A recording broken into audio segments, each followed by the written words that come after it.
Instagram open చేసినా, YouTube open చేసినా మొన్నటి నుండి మనకు కనిపిస్తున్న ఒకే ఒక న్యూస్, కేంద్ర మంత్రి బండి సంజయ్ గారి కుమారుడు పైన నమోదైనటువంటి పోక్సో కేసు. అసలు ఏంటి ఈ కేసు డీటెయిల్స్ లోకి వెళ్ళి చూస్తే, బండి భగీరథ్ ఒక 17 ఏళ్ల బాలిక పైన 3 సార్లు అత్యాచారానికి పాల్పడ్డాడు. అయితే అత్యాచారానికి పాల్పడ్డ బాలిక తల్లి చెప్పేది ఏంటంటే, తను ఎప్పుడైతే కంప్లైంట్ చేయడానికి పోలీస్ స్టేషన్ కి వెళ్లారో, పోలీసులు డైరెక్ట్ గా కంప్లైంట్ తీసుకోకుండా వాళ్ళని చాలా సమయం పాటు వెయిట్ చేసేలా చేసి, అలాగే ఆ వివరాన్ని బండి సంజయ్ గారికి చేరవేస్తే, అతను పొలిటికల్ ఇన్ఫ్లుయెన్స్ యూస్ చేసి కరీంనగర్ లో అదే బాలిక పైన హనీ ట్రాప్ అని చెప్పేసి రివర్స్ కేసు పెట్టారు. బండి భగీరథ్ పైన ఇలాంటి అలిగేషన్స్ ఏమీ కొత్త కాదు. తన కాలేజ్ లో కొంతమంది స్టూడెంట్స్ ని గ్యాంగ్ లాగా ఫామ్ చేసుకుని వేరే వాళ్ళని కొట్టే వీడియో సోషల్ మీడియాలో బాగా వైరల్ అయింది.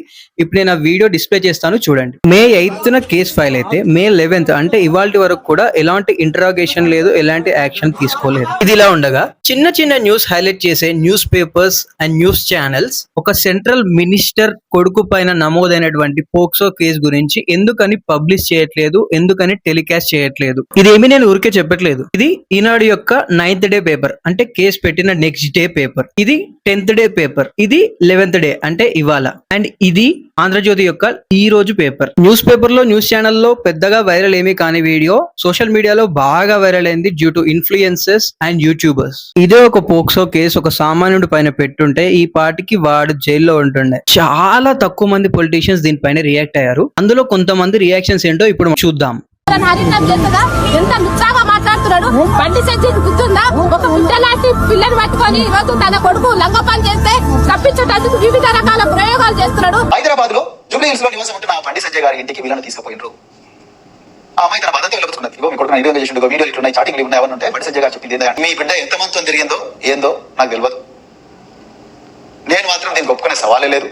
రేపు మీ మీద ఏం జరిగినా నేను రెస్పాన్సిబుల్ కాదు.